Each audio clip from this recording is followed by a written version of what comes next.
Here's also another example, the Bremo Plantation Mansion in Virginia. Another thing inspired by Palladio's legacy. Can you believe that? Even came through the state from which my ancestors came by. As you can see, even God himself had a plan for Palladio's genius. As the scripture says, God causes all things to work together for the good of those who love God and are called according to his will. Palladio's life wasn't entirely easy, especially in the fact that at one time Padua, his birthplace, was sacked by invaders. And I think he had to flee to Vicenza for safety. But there, I think his influence in Vicenza, the Venice of the mainland, grew. And here, as you see, is a cathedral in Salzburg, or at least a model of it. Here is the interior of it, from which you can see this is all the influence of Andrea Palladio, where even a house of God was built by his influence. And another good thing about it is this cathedral was definitely untouched by World War I and World War II, seeing as how Switzerland was able to avoid war altogether. Here we have a fine sculpture of Scamozzi, one who followed in Palladio's footsteps. The one, as I said earlier, helped complete the theater that he started.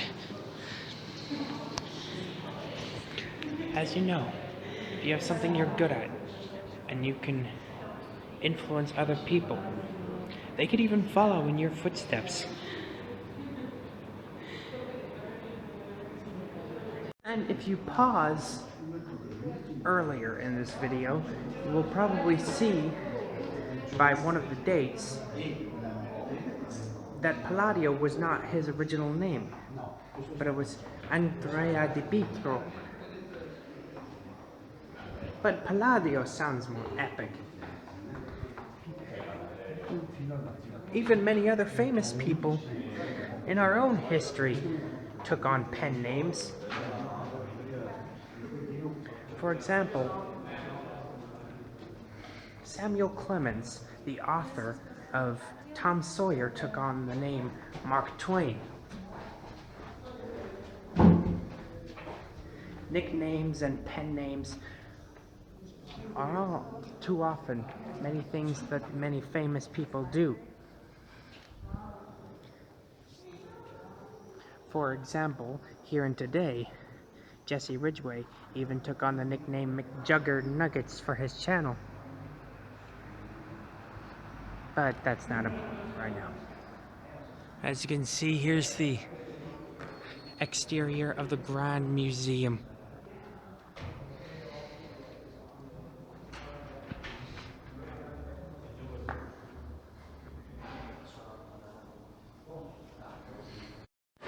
Now here we are, once again, walking under the Palladio building.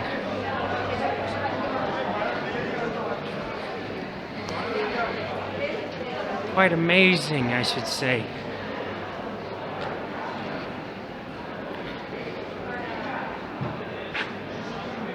Once again is the Palladio building. And the statue over there, our good friend Andrea Palladio. A man of a legacy, who did what he was good at.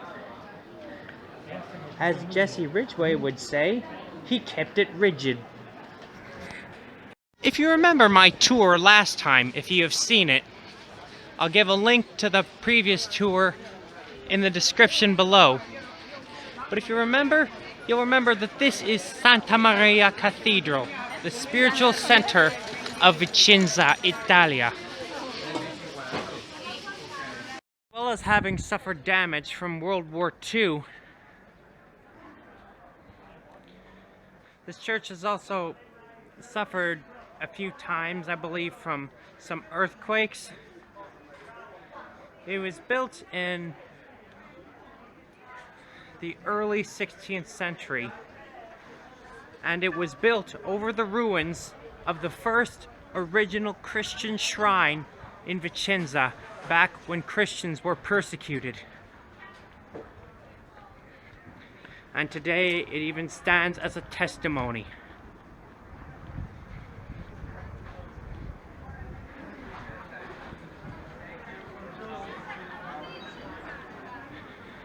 That persecution will not stamp out Christ's church, but instead, the blood of the martyrs is the seed of the church.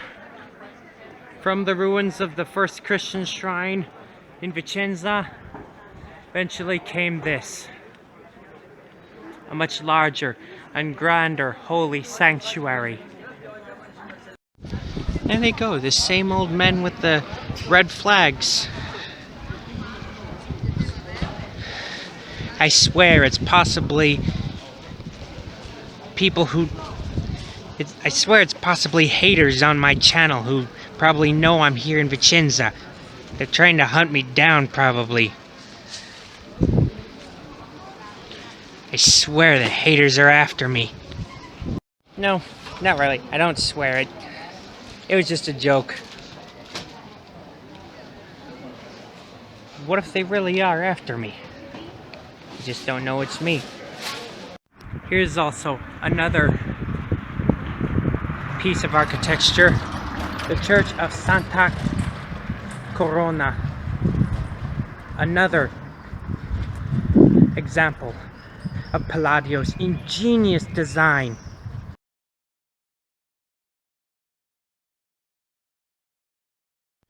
So here we are now at the Natural Museum of History in Vicenza. And look what we have here. All these fossils. You know, these crab fossils are very similar to the crabs that we see today. And considering that they were found on the shoreline where everyone else finds them, it is only more evidence for the flood. Take a look at this.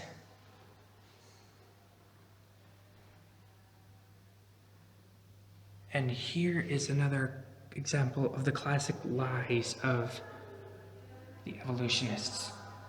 Oftentimes, fossils are found in different layers.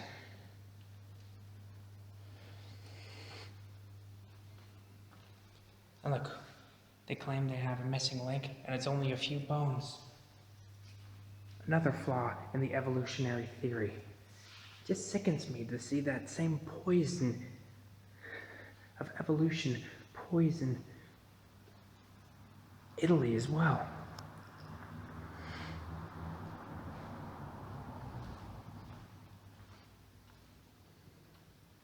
Another classic example of the lies and exaggeration. Look at this. They're trying to force their agenda and their worldview on us, based on only a few skulls. What I want to know is, where are the rest of the bones? The complete skeletons that show each and every individual link. Instead, they show a few skulls from incomplete skeletons. This one from Francia, which is clearly a human skull. Nothing primate about it. This one, which is clearly deformed as an infant. This one, a fracture of a skull, which clearly looks like that of an ordinary human being.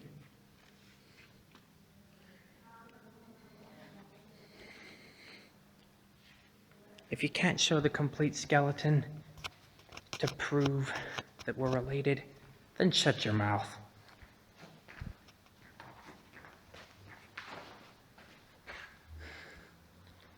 Yeah, and I'm talking to you, Bill Nye. Here's something else I want to show you. Look at this. You see? only fractures of bones, and they all look human. Nothing to show a link between a human and an ape. And you see this? See that jaw structure? Look closely. It's out of joint and badly damaged.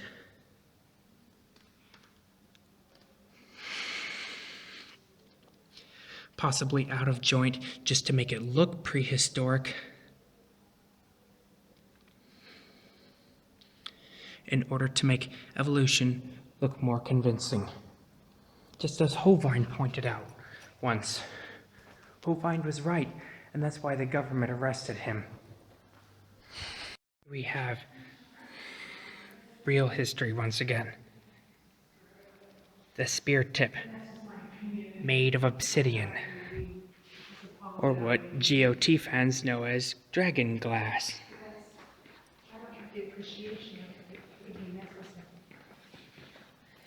The Stone Age, the Iron Age, the Bronze Age.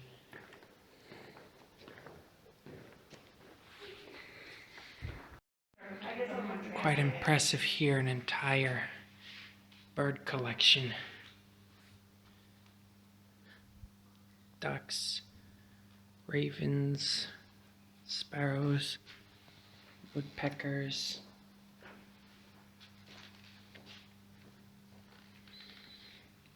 Even the birds of prey, the large vultures, the owls, the falcons, the hawks.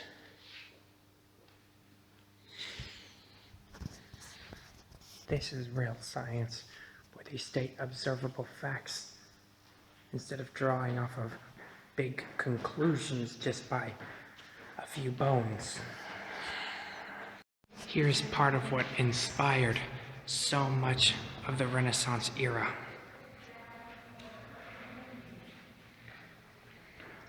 Fine architecture of Rome. Check this out. A mosaic seemed to be put piece by piece back together. What different floors looked like, or at least one of the floors looked like, during the time of the Roman Empire.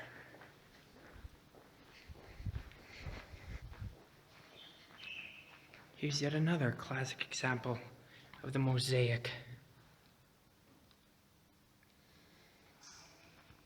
Some examples of the early broadswords. It was only afterwards that the hilt was redesigned in order to give it a better swing in the late Middle Ages.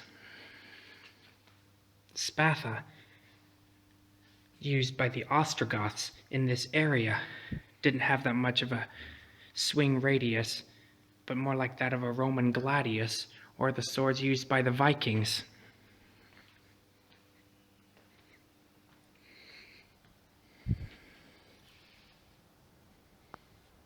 All too often, many of the swords and even the fronts of the shields were left on the graves of the dead rulers.